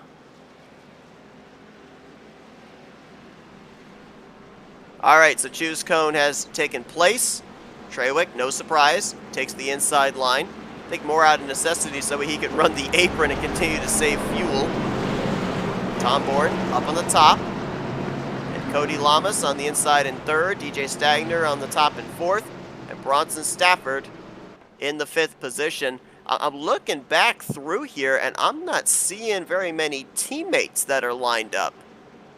I see a couple that are kitty cornered to each other, but I don't see any that are necessarily nose to tail. So this is going to make things very interesting of maybe not exactly having the dancing partner that you want, but kind of the enemy of my enemy is my friend situation. If I help him, it helps me. I don't know. This is going to be interesting. You got a couple of drivers that are just left pit road. Matthew Rodriguez, Andrew Siegel, and I believe that's Matt Muir back there. They're just now catching up. 96 of Brandon Buchwald is dropping towards the back. Might be taking an EOL penalty of some kind. Gave you the top 5. Sean Billman will be 6th, Chad Winstead 7th, Shane Tyrion, Ryan Potter, Michael Norman. That is the top 10. Got only 1 former winner from this season up inside of the top 10, that being Bronson Stafford. You then have to go all the way back to 12th place to find another one in Dylan Potseed. So potentiality for a lot of first-time winners of the season here inside of your top 10 and right up here at the front of the field. Blake Trawick ready for yet another restart. He'll have Cody Lamas behind him. Tom Bourne's going to have DJ Stagner as his wingman. 2nd green-white checkered overtime attempt here in the 2nd dual race at Talladega.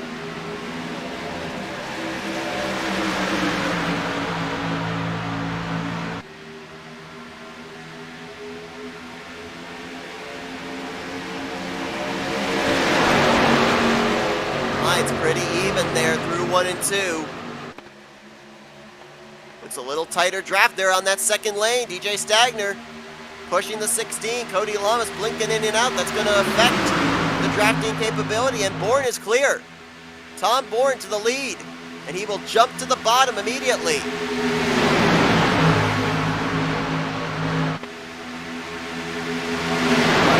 Right there, Cody Lamas, that 3rd car on the inside line. Look at that outside line. Shane Tyrion pushing DJ Stagner. Gotta make it back here to the white flag. Think they might. Stagner's clear for the lead.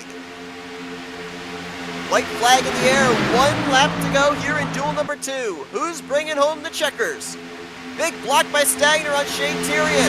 That's going to help the inside line with Tom Bourne. 3 wide. Bourne's going to get clear. He's got him stacked up behind him. Who gets the run? Who gets the push? Contact. Cody Lamas into Bronson Stafford. They both stay straight on the apron. Stafford never lifted. Tom Bourne throws the block on Blake Trawick. Here comes Stagner on the top. He's got a push from Sean Billman. Do we see a third line form out of turn 4? Trawick to the apron. Bourne loses his drafting help. Here comes Michael Norman. Norman goes to the apron. Everyone's on the apron there. It's going to help DJ Stagner. DJ Stagner's going to pick up the victory here in the second dual race at Dega. The first, I do believe, I'll check back, but I believe it is the first of his career in the Baadteshop Superspeedway Series.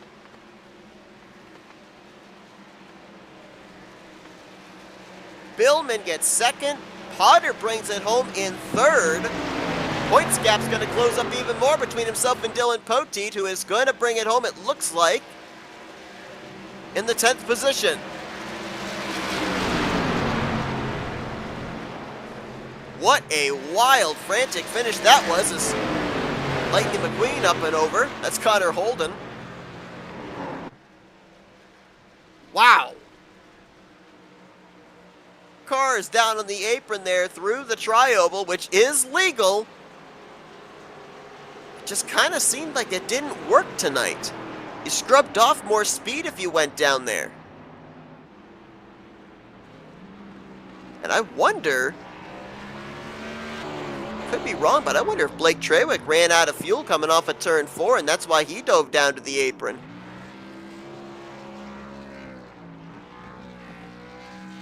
DJ Stagner, big victory for him here tonight.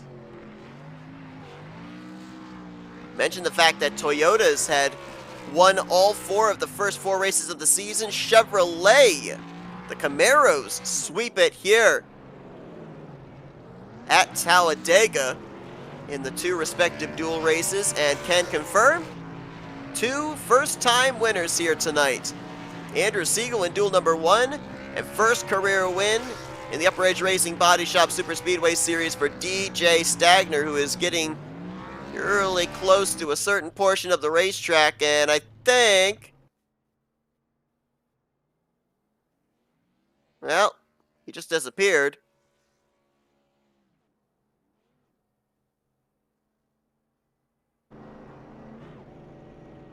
Going for the glitch spot.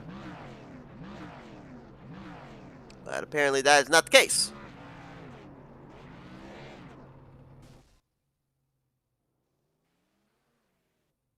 So race is official. Back-to-back first-time winners, back-to-back Chevrolet drivers, and we're going to show you the finishing results from this one.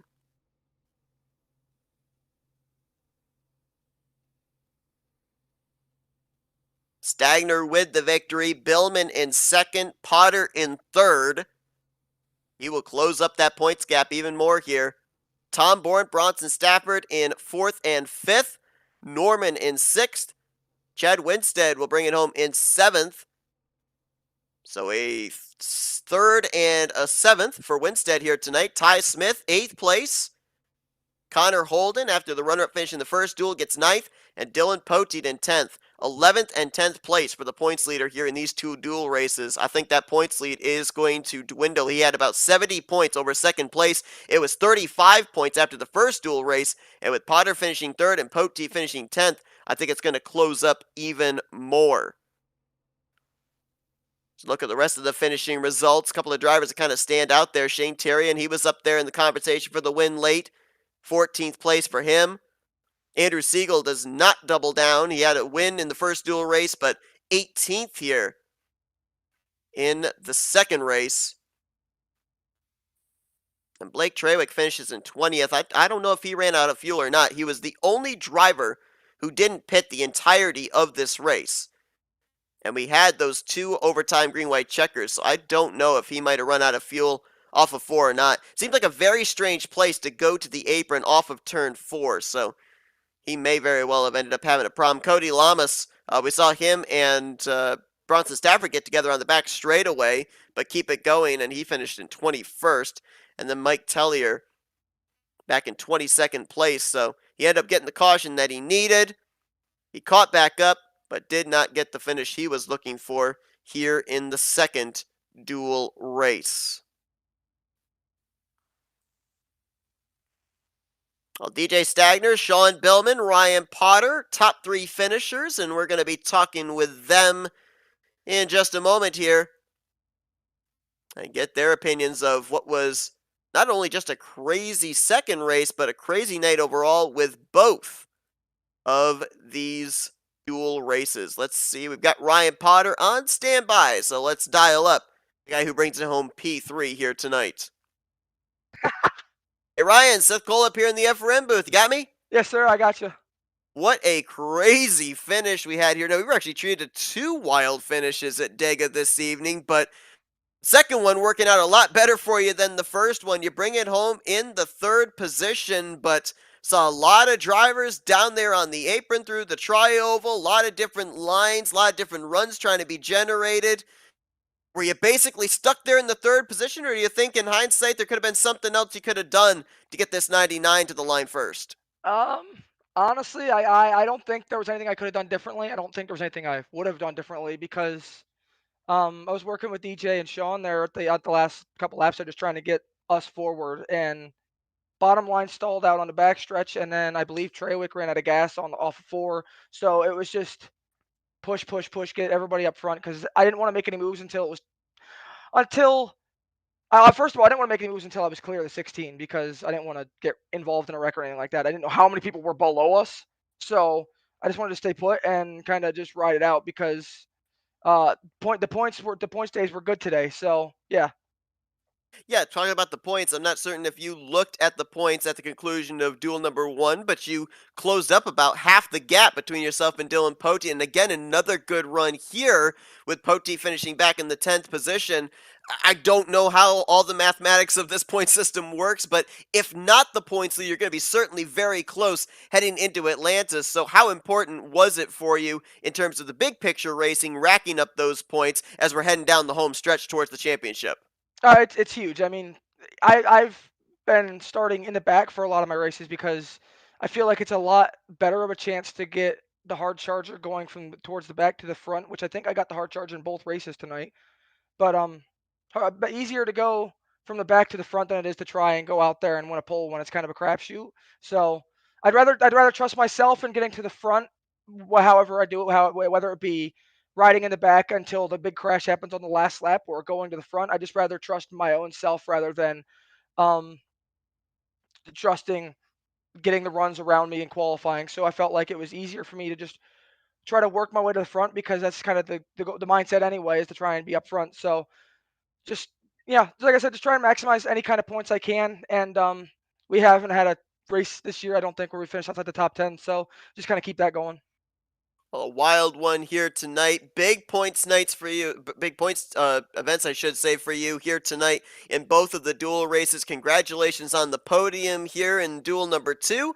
Before we let you go, the floor is yours for thank you, sponsors, and shoutouts. Yeah, first of all, just again want to shout out DJ, Sean, as well as Connor, Ty, Clint Spillman. I think was working with us tonight. We had a bunch of people in the group tonight to kind of work together and try to get somebody a win tonight, and it was a success. So proud of everybody's hard work. It got a little shaky at times. There were some upset feelings, mostly me, but we made it work in the end. So that's really what was important. So yeah, I just want to thank all of them, thank Reg, thank everybody that was with us tonight. That was just a huge. Ryan Potter, 3rd place here tonight, and going to close up that points gap even more heading into Atlanta next week for that points lead. Congratulations on the great run. Best of luck at Atlanta. Thank you, guys. You heard there from Ryan Potter.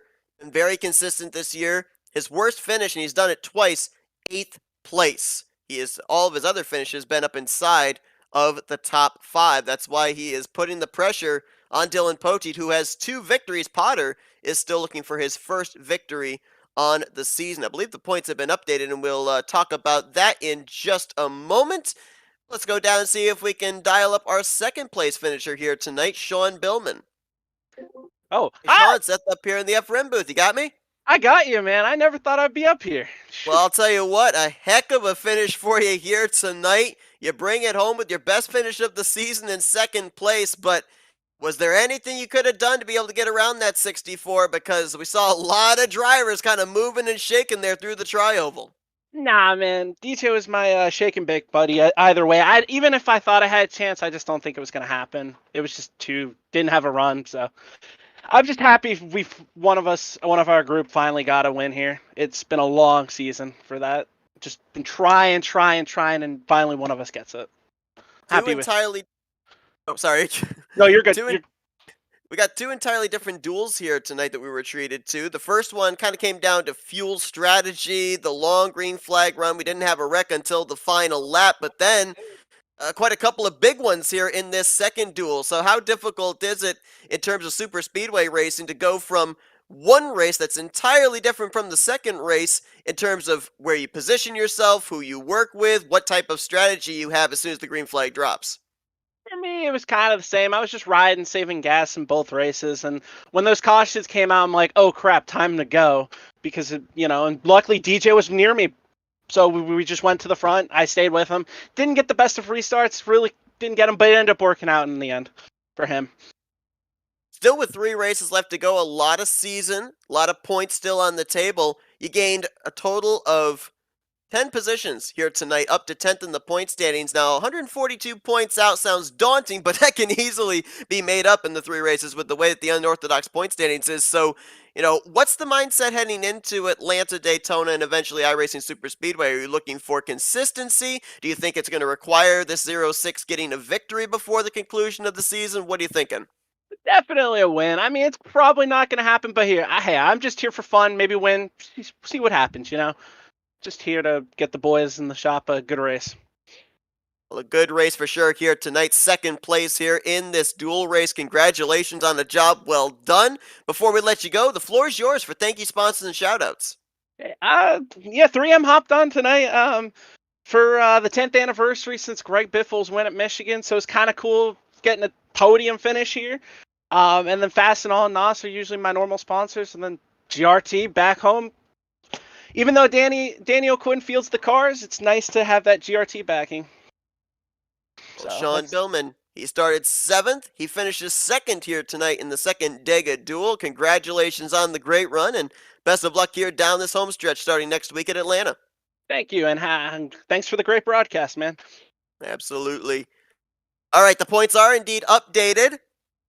And we have a new points leader. Ryan Potter will be heading into Atlanta, leading over Dylan Poteet by 13 points. Remember, at the start of the evening, Poteet had 75 points over Ryan Potter. And now Potter is the new points leader. That is how quickly things can change with the point system here in the Baadteshop Super Speedway Series. Sean Billman, we mentioned, picked up 10 spots in the standings with a second place finish. We're about to go down to victory lane and talk with another driver who also gained 10 spots in the standings. Now 120 points out in the 8th position. First win of his career, DJ Stagner. Hey DJ, it's Seth up here in the FRN booth. You got me? Sure do. Wild race here tonight. It looked like in the closing stages of both races, though, you were one of the best pushers, but at the end of this second duel, you were the best pushee, able to keep everybody in your rearview mirror.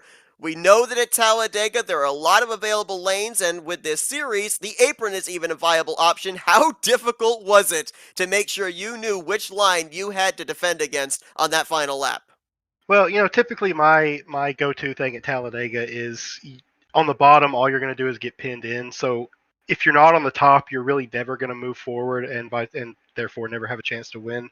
So it just so happened that, Billman was with me and we were able to have the top and just hold everybody off and get to the front. And then, the restarts were crazy. But yeah, so pretty much what it came down to was having the top. We saw that top line work a lot here this evening in both dual races. What is it about that outside line that allows drivers to be able to generate the runs that they do? Well, really, I don't think it's so much anything special about the top as much as it is the bottom. There's just a lot more checkups and everybody's a little less organized. And it's just typically you don't get the same amount of energy on the bottom as you do on the top. So on the top, there's just more full throttle racing, and it's typically quicker, not necessarily because it is faster, but because the inside is slower. Well, you got the season kicked off hot with the pole position and a 7th place finish when we started out the year here at Talladega. Tonight, it is the place where you get your first career win in the Baadteshop Superspeedway Series, and you move up into the top 10 in the point stands as a result as well. We just talked about it. There was a 75-point gap from first to second coming into tonight, and now second place is in first place at the conclusion of these two races. So anybody even inside the top 10 has a shot of winning this championship. You're 8th in points now. What do you have to do here in these final 3 races to be in that championship conversation by the time we get to iRacing Superspeedway? Well, I mean, to be honest, I don't think my head is necessarily like championship focused. At this point, it's just let's come out here and have fun and try to win races and just see how the team plays out and make sure that everybody's doing their thing and staying together. But yeah, I'm not really focused on championship or points racing. It's just with the point system the way it is, it's really kind of hard to predict things, I guess, and forecast things. So really, it's just about coming out here and having fun and trying to win races. Well, have But, fun, win with that- races. I think you checked both of those boxes here tonight for sure. Yeah, with that said, though, I mean, you get to the last race and you're mathematically eligible. The focus changes, but until that point, it's not really. It's kind of under the radar. Well, a great run for you here tonight, DJ. Congratulations on your first career win here in the Baadteshop Superspeedway Series. Before we let you get back to your celebration, the floor is yours for thank you sponsors and shout-outs. Well, first of all, I have to shout out Brian Cornelius, who is with Mickey Mouse this weekend. Without him, I don't know. He gave me all the advice on how to win here at Talladega. Sean Billman, he gave me the best push ever. Potter was with him, so it was kind of energy. Ty Smith, owner Swamp Motorsports, Ladders, Connor Holden, and I got to thank Reg and Taro. Without them, that's another one that's really important. Everybody back at the shop. Well, DJ Stagner, he got the first pole on the season here at Talladega. He gets the last checkered flag of the season here at Talladega for his first career checkered flag in the series. Congratulations, DJ. Go and enjoy that win, and we look forward to seeing you carry this momentum into Atlanta next week. All right. Thank you. Appreciate it. DJ Stagner going to victory lane becomes the 5th different driver to pick up a checkered flag this year, joining our winner from earlier tonight, Andrew Siegel, as well as Bronson Stafford, Zach Johnson, and 2-time winner Dylan Poteet. Poteet no longer the points leader. Ryan Potter will be leading the points heading into next week at the Atlanta Motor Speedway. Well, what a wild couple of duels we were treated to here tonight at Talladega. Entirely different duels as well. As mentioned, we had the relatively green flag one at the beginning, and then we had the bit of a survival fest one at the end. I think only a half dozen drivers still had their faster pair available on that final green-white checkered, which was in overtime regulation.